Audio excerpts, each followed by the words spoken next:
Bienvenue dans le podcast Se traiter en première classe, où chaque épisode est une invitation à explorer le voyage le plus significatif de ta vie, celui vers la version de toi-même qui te rend humble et fier.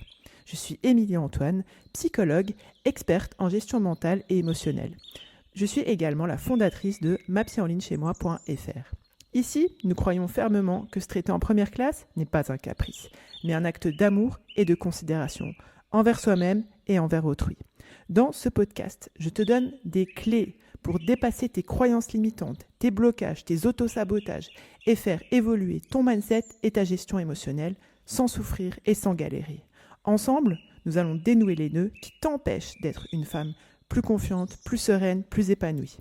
Avec ma méthode innovante, testée et approuvée, qui allie la profondeur de la psychologie, un coaching de déclic impactant, garantie sans blabla, new age sectaire ésotérique, je t'apprends et t'accompagne pour que tu puisses développer une relation saine et authentique avec toi-même et avec les autres. Se traiter en première classe commence maintenant. Se traiter en première classe comme un acte d'amour et de considération envers soi-même et envers autrui. Se donner les moyens de prendre soin de soi, de sa santé mentale et de son évolution personnelle. Tu peux accéder et offrir les meilleurs aspects de ta personne, sans souffrir et sans galérer. Tu as le droit de faire différemment, de décider de te traiter en première classe. Je vais t'en donner les clés. Et ensemble, on va dénouer les nœuds qui t'empêchent d'être une femme sereine, confiante et épanouie. C'est le moment de dépasser tes blocages et tes croyances limitantes. C'est ton moment pour faire évoluer ton mindset et ta gestion émotionnelle. Je suis Émilie Antoine, psychologue experte en mindset et en gestion émotionnelle. Je suis également la fondatrice de mapsyenlignechaismoi.fr et l'initiatrice du concept du challenge et de ce podcast, Se traiter en première classe. Parce que les femmes représentent la moitié de la communauté, éduquent et soutiennent la seconde moitié. Par conséquent, elles ont besoin de se traiter en première classe. Je suis quelqu'un d'empathique et de très à l'écoute, prête à écouter pendant des heures sur les problématiques des gens, mais je suis frustrée et attristée parce que les gens ne sont pas aussi investis lorsqu'il s'agit de moi. Du coup, j'en ressens de la solitude plus. Et du coup, je m'éloigne car je ne me sens pas écoutée. Comment être dans l'équilibre ? Et est-ce que ça cache quelque chose de plus profond ? J'ai eu un vécu avec un parent contrôlant et toxique. Comment sortir de la dépendance affective et de ce besoin d'être aimé par les autres ? Bienvenue dans l'épisode numéro 57 du podcast Se traiter en première classe. Petite info, le challenge offert 5 jours pour apprendre à se traiter en première classe commence ce lundi 11 septembre 2023 à 10 heures de France sur un groupe privé réservé entre femmes. Donc assure-toi de réserver ta place via mapsyenlignechaismoi.fr/challenge. D'ailleurs, tiens-toi prête parce que le groupe va ouvrir vendredi soir. C'est ton opportunité vraiment pour recevoir du coaching, pour voir qu'est-ce que ça donne concrètement de rejoindre le Bootcamp MaPsy Campus. Le challenge, on pourrait dire que c'est l'introduction du Bootcamp MaPsy Campus et du coup, tu peux profiter de cette introduction au Bootcamp MaPsy Campus avec cette place offerte qui est sponsorisée par mapsyenlignechaismoi.fr. Donc, je t'invite à nouveau à te rendre sur mapsyenlignechaismoi.fr/challenge. Et j'en profite dans ce podcast pour répondre à une des questions qui m'avait été posée lors du dernier challenge 5 jours pour apprendre à se traiter en première classe. Donc du coup, tu veux vraiment être là pour le challenge qui va commencer lundi parce que ça va être l'opportunité pour toi de poser tes propres questions et de recevoir du coaching dessus. Donc là, ce que j'ai commencé par te lire au début de ce podcast, c'est la question qui m'avait été posée. Et du coup, je vais y répondre dans ce podcast. Je vais donner de la perspective comme je le ferai par exemple pendant le challenge. Donc, tu vois un peu ce que ça donne. Et je pense que du coup, tu vois, le fait d'avoir aussi cette impression d'être régulièrement dans des relations déséquilibrées, l'impression de donner le meilleur de soi et de ne pas recevoir en retour, je pense que vraiment c'est commun à beaucoup de femmes qu'on est beaucoup à avoir déjà ressenti ça.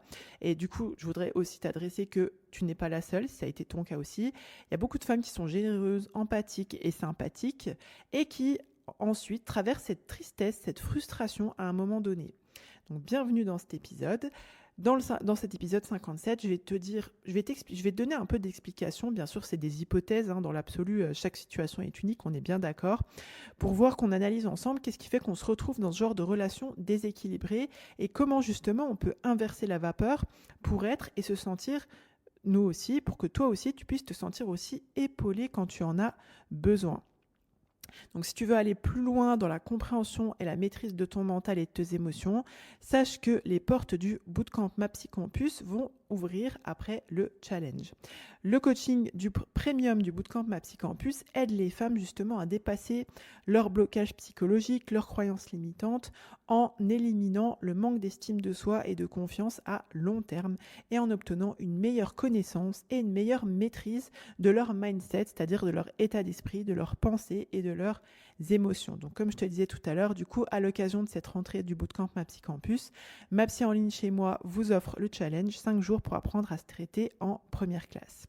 Chaque jour, je vais être en direct sur un groupe privé entre femmes, d'accord, où je vais décortiquer avec vous la leçon du jour. Je vous donnerai un petit exercice rapide pour que pendant ce challenge, vous puissiez poser des fondations solides pour vous traiter en première classe. Donc c'est le moment pour connecter ou pour reconnecter avec toi-même pour te traiter en première classe.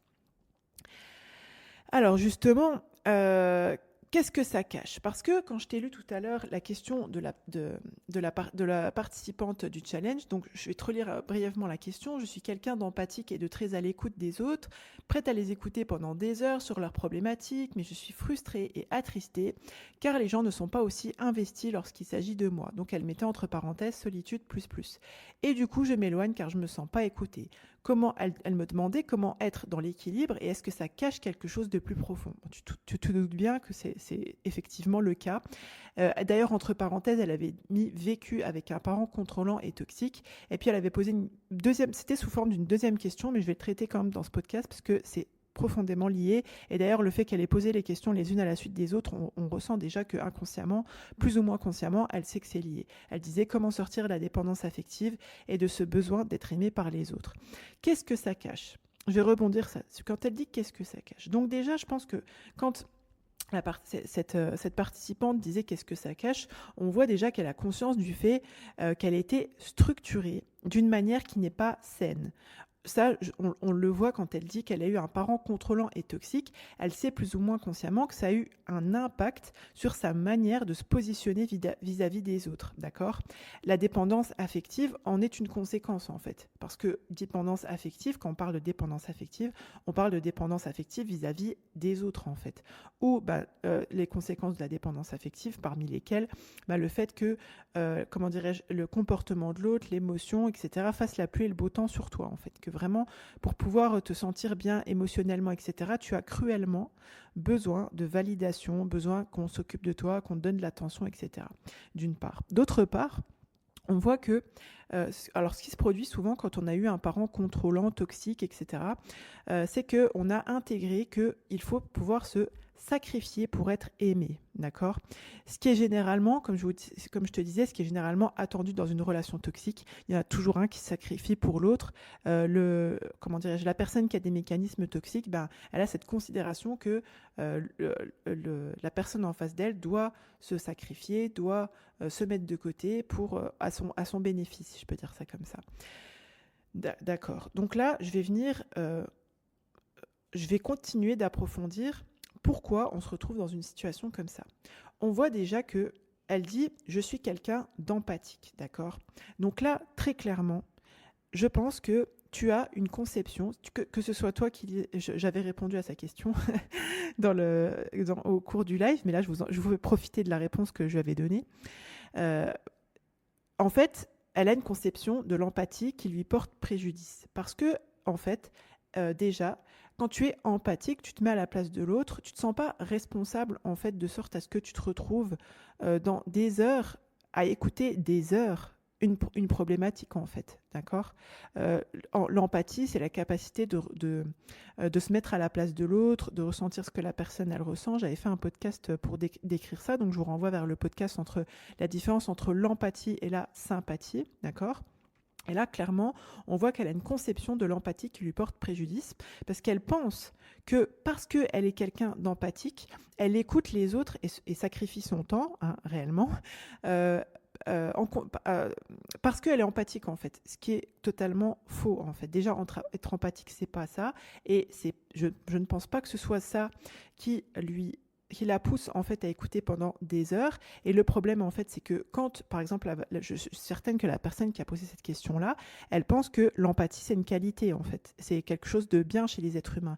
Donc si vous voyez comment il va y avoir de la dissonance cognitive, c'est-à-dire que si tu penses que tu as une qualité, mais cette qualité elle porte préjudice, mais en même temps tu veux pas renoncer à cette qualité parce que ça fait partie de tes valeurs, bah là il va y avoir ce qu'on appelle la dissonance cognitive. Elle va avoir du mal en fait à mettre en place un autre comportement, parce qu'il y a une partie d'elle-même qui adhère en fait en termes de valeur à ce comportement-là. Mais on voit que sa conception de l'empathie lui porte préjudice parce que tout simplement elle est fausse, ça relève d'une croyance limitante.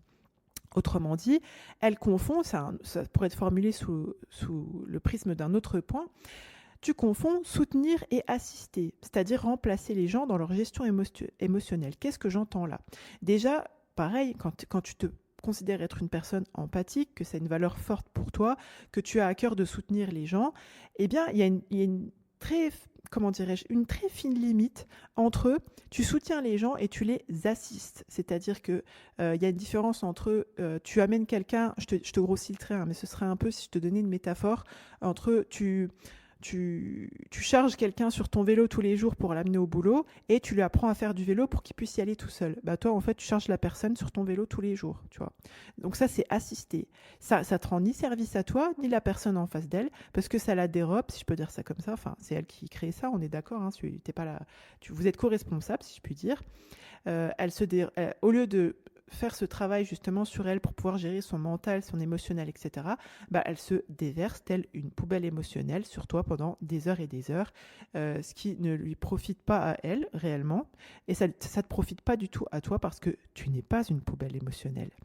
Et pour donner un petit peu plus de profondeur à ce que je suis en train de te développer, c'est que finalement, qu'est-ce qui se passe en termes de si on analyse le positionnement que tu as dans tes relations, tu te positionnes comme la sauveuse.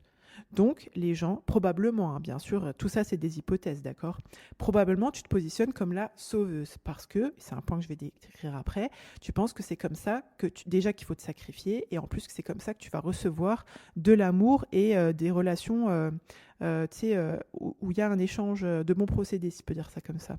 Donc, quand tu te positionnes toujours comme, excuse-moi du terme, la bonne poire, la sauveuse, etc., ben les gens, plus ou moins consciemment, ils te casent en mode, cette personne-là, je reçois d'elle. C'est la personne dont je reçois. Tu les habitues, ils s'habituent.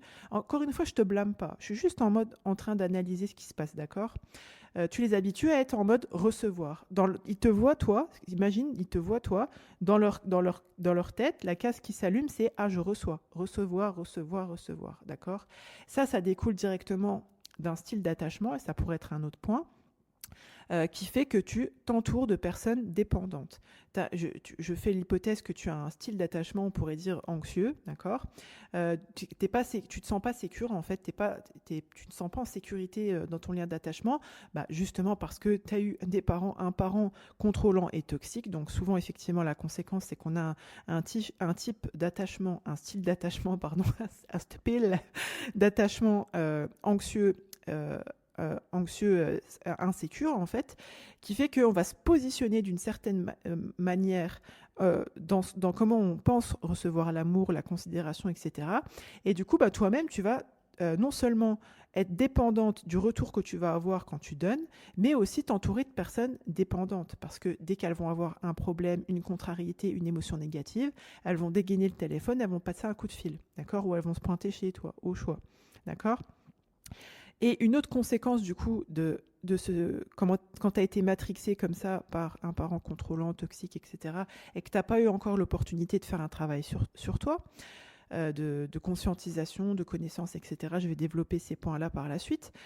Ce qui se produit, c'est que tu ne sais pas, si je peux dire ça comme ça, faire autrement, de sorte que au final, c'est-à-dire autrement pour choisir tes relations en fait, plutôt tu es choisi d'ailleurs, tu ne sais pas choisir, il y a même pas j'avais envie de te dire, tu ne sais pas choisir tes confidents, mais réellement, il n'y a même pas ce processus qui est activé, en fait, souvent chez les personnes. Et du coup, leurs attentes, elles sont complètement déséquilibrées et tu es déçu. Tes attentes sont déséquilibrées parce qu'il n'y a pas vraiment un processus où tu choisis des personnes dans le but de t'épanouir, en fait, d'avoir des relations où bien sûr tu apportes. Je suis pas en train de dire que on va dans l'autre côté, tu vas passer de l'autre côté, tu vas choisir les personnes de ton entourage juste pour prendre. Non, pas du tout. Mais juste des relations qui vont te faire évoluer, qui vont t'apporter en tant qu'être humain, etc. D'ailleurs, on peut, entre parenthèses, décider à un moment donné de donner à une personne, mais c'est un choix qui est décidé, qui est pas parce que tu es dans le don pur, si je peux dire ça comme ça, et pas pour venir remplir quelque chose chez toi. Donc ça, vous vous en doutez bien, je pense, mais souvent c'est lié à quoi? Bien sûr, quand tu as été, souvent la conséquence, quand tu as eu un parent contrôlant, toxique, que tu as été structuré d'une certaine manière, dans ta manière de t'attacher, dans ta manière de concevoir l'amour, etc., l'empathie et tutti quanti, on dit une comorbidité en psychologie, mais c'est lié au fait d'avoir la conséquence, je peux dire ça comme ça, ou un lien souvent qu'on voit, c'est qu'il y a une estime, tu t'en doutes, une estime personnelle qui est faible, d'accord? C'est en mode, tu donnes toi-même pas de considération à ta personne, déjà ni pour ton temps, donc ça c'est lié généralement en fait à l'estime aussi perso.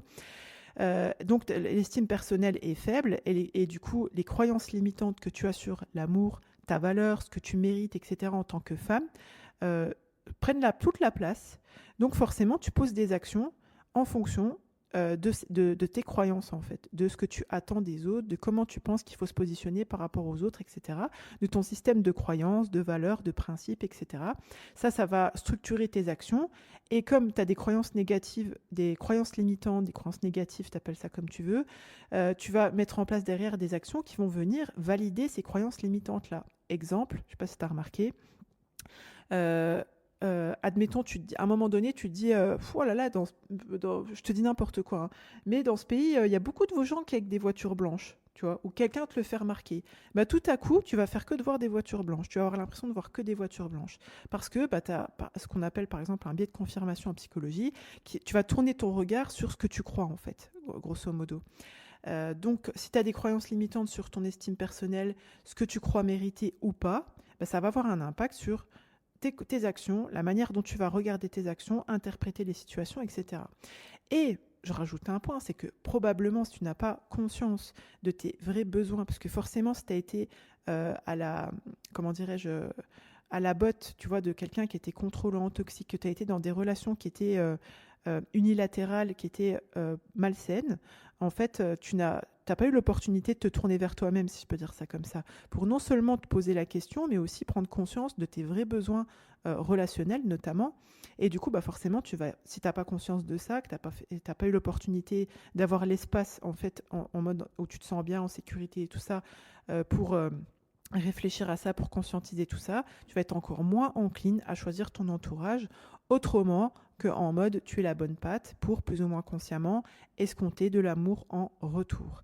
Et directement lié à ça sans transition, je dis direct, derrière, il y a une conception biaisée de l'amour. Bon, je vous ai déjà donné un peu des tips tout à l'heure, mais là, clairement, sans détour, on voit que la personne, elle a une conception de l'amour, bien sûr, qui découle de la manière dont elle a été structurée affectivement, où il faut donner pour être aimé, en fait. Versus, je dirais, juste sois toi, en fait. Sois toi, donne-toi l'opportunité de tomber sur des personnes avec qui tu es compatible en étant juste toi-même sans vouloir forcer, en fait. Je dis pas que dans une relation d'amour, on ne donne pas. Attention, c'est pas du tout ce que j'ai dit. Ce que je dis, c'est que quand tu fondes une relation en première intention sur la capacité, le fait de donner, de sacrifier, là, je dis que c'est biaisé. Là, clairement, c'est la porte ouverte à la toxicité, la dépendance affective et tutti quanti. D'accord ? Dernier point. Ce qui se produit probablement, c'est que quand les autres ne t'offrent pas d'écoute, tu sais, quand tu dis, du coup, je m'éloigne, je me sens pas écoutée parce que les gens sont pas aussi investis que moi, tu vois, tu as aussi un regard, une interprétation de enfin, pourquoi les gens ne sont pas aussi investis? Tu as une déception, mais j'aimerais, tu vois, je suis certaine que, par exemple, dans les gens qui ne sont pas aussi investis, bah, il y a des personnes, comme je te disais tout à l'heure, qui sont clairement là pour gratter, ok? Parce qu'il y a de la dépendance affective et tout baigne dans la dépendance affective. Et puis il y a aussi des personnes qui n'ont juste pas le temps. Mais comme ça vient confirmer ton biais, tes croyances limitantes, en fait, ça continue de te blesser. Et du coup, je suis certaine que quand les autres ne t'offrent pas d'écoute, plutôt à ce moment-là que d'exprimer tes attentes ou de chercher du soutien ailleurs, tu sais, des fois, il y a des gens qui ne sont pas disponibles psychologiquement, physiquement, émotionnellement, etc. pour offrir du soutien, d'accord? Ben, peut-être tu peux te tourner vers personne d'autre. Mais là, comme tu es déjà blessé et que du coup, tu choisis pas les personnes avec conscience vers qui tu peux te tourner, bien sûr pas en mode dépendance affective, hein, mais en mode soutien normal, solidarité, tu vois, en mode sain, quoi, bah, tu te fermes et ça te fait encore plus souffrir. Et c'est le chat qui se mord la queue. Et du coup, quand tu me dis comment sortir de la dépendance affective, je te dirais très simplement, fais le focus sur toi en fait. Retourne-toi vers toi, j'allais dire.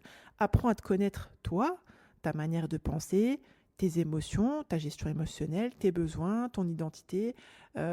Commence par t'aimer toi déjà inconditionnellement. Parce que ce soutien-là, tu vois, qu'on cherche des fois chez les autres, ben, si on prend un peu de temps pour faire de l'introspection, d'accord? Donc d'ailleurs, si tu veux rejoindre le bootcamp Ma Psy Campus qui va bientôt ouvrir et tu sais pas trop ce que ça donne, un coaching, un accompagnement avec une psychologue où on a la profondeur de la psychologie et un coaching impactant, garantissant blabla, sectaire, new age, ésotérique, etc.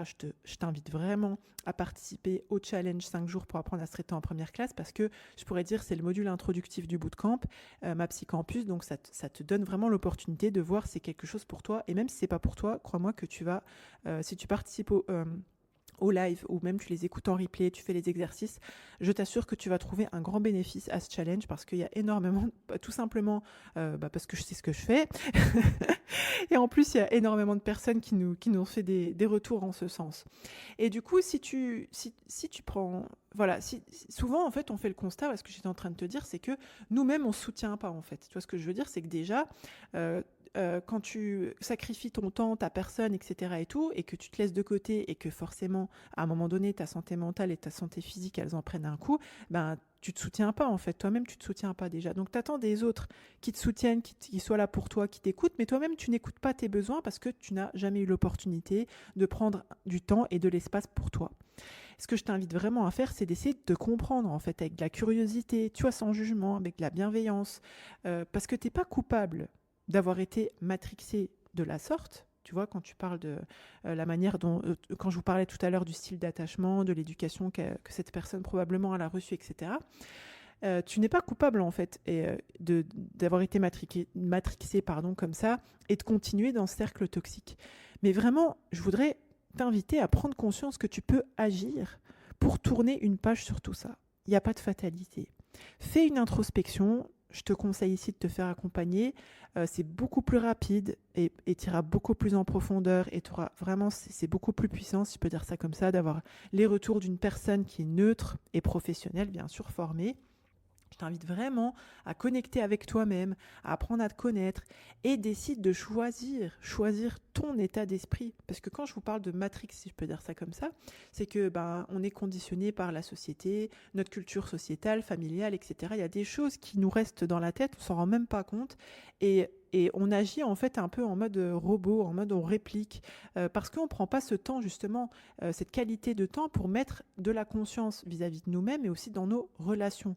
Et plutôt que de faire ça, souvent, on se retrouve à agir en fonction de la matrix, si je puis dire, en fonction de nos blessures, de nos croyances limitantes et tutti quanti. Donc voilà, le conseil que je voudrais vraiment vous aujourd'hui, pour toutes les personnes qui sont concernées ou qui sont entouré de personnes qui sont concernées par ce genre de problématique, c'est vraiment de commencer à prendre toutes ces heures que tu passes à écouter, à être là, soit là pour toi et commence à t'écouter toi. Non seulement ça va te profiter à toi, mais en plus ça va te permettre après d'être là pour les autres d'une manière beaucoup plus qualitative et réelle et dans un vrai altruisme, si je peux dire ça comme ça. plus ou moins consciemment, dans le but de soigner tes blessures et où tu vas plus dépendre de l'amour de l'autre pour te donner de l'amour à toi-même et t'accorder une valeur. J'aimerais beaucoup avoir vos retours sur ce podcast. Je t'invite à m'adresser une note, une review. Donc, c'était sur Apple Podcast, YouTube, etc. Déjà, ça fait grave plaisir. C'est super encourageant et ça nous permet du coup d'être plus en avant. Ça permet au podcast en fait d'être mis en avant sur les plateformes d'écoute et de profiter à plus de personnes. Pense à t'abonner. Et bien sûr, à rejoindre le challenge. Franchement, on passe toujours un bon moment. Donc, je précise que c'est un groupe qui est réservé aux femmes, d'accord, qui est sur Facebook. Et les replays seront disponibles. Mais vraiment, je t'invite à essayer d'être là en live parce que vraiment, c'est une grosse plus-value d'être là en live. Quand je te dis, c'est pas moi qui le dis, c'est-à-dire je suis en train de le dire là, mais c'est les retours qu'on me fait. Et c'est l'opportunité pour toi, du coup, de recevoir du coaching pour enfin poser les bases pour te retraiter en première classe. Merci de votre écoute et de votre attention. Au plaisir de revenir dans vos oreilles. C'était Émilie Antoine, la fondatrice de mapsyenlignechaismoi.fr, psychologue spécialiste en mindset et en gestion émotionnelle. Je vous ai présenté le podcast Se traiter en première classe, ta dose hebdomadaire pour te construire le mindset d'une femme épanouie et en phase avec ses valeurs et ses principes.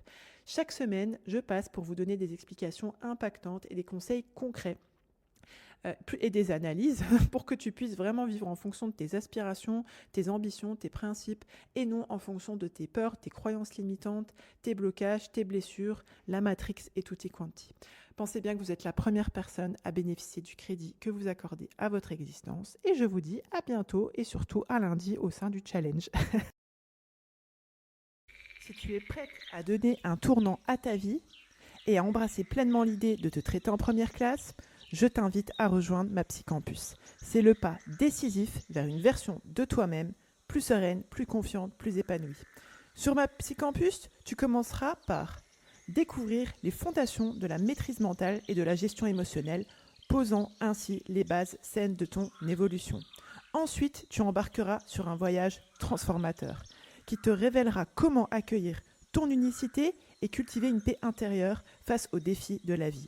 Tu apprendras à forger de la confiance et à vivre en harmonie avec ta nature profonde, tout en affirmant tes convictions, tes valeurs, tes principes avec bien plus d'assurance. Tu recevras les clés pour prendre des décisions judicieuses et structurer ta vie de façon à ce qu'elle reflète fidèlement tes aspirations, tes valeurs et tes principes. Tu seras guidé vers la maîtrise de ta sérénité intérieure et l'expression de ta grâce naturelle. Je te fournirai, étape par étape, une méthode pour devenir une femme non seulement capable d'agir conformément à ses ambitions, mais aussi de célébrer son épanouissement personnel, professionnel et spirituel. Avec ma méthode alliant la profondeur de la psychologie à un coaching de déclic garanti sans blabla, New Age sectaire ésotérique, tu passeras de la théorie à la pratique, te dotant des outils nécessaires pour une évolution tangible. Et c'est sans risque. Si après avoir activement participé et suivi tous les modules, les rendez-vous individuels, les rendez-vous groupés de coaching, de cercle, en live ou en replay, et planter les graines des exercices proposés, tu ne constates aucune amélioration, nous nous engageons à te rembourser intégralement. Le seul risque que tu prends en nous rejoignant sur ma Psycampus, c'est de te transformer en une version plus épanouie, plus confiante, plus sereine de celle que tu es. Pour commencer ce voyage transformationnel, rends-toi sur mapsyenlignechaismoi.fr/mapsycampus. MAPSYCAMPUS. Ensemble, sur ma Psycampus, nous allons débloquer ton potentiel et te guider vers une version de toi inspirée et inspirante. Tu es la première personne à bénéficier du crédit que tu accordes à ton existence. À très bientôt sur ma Psycampus.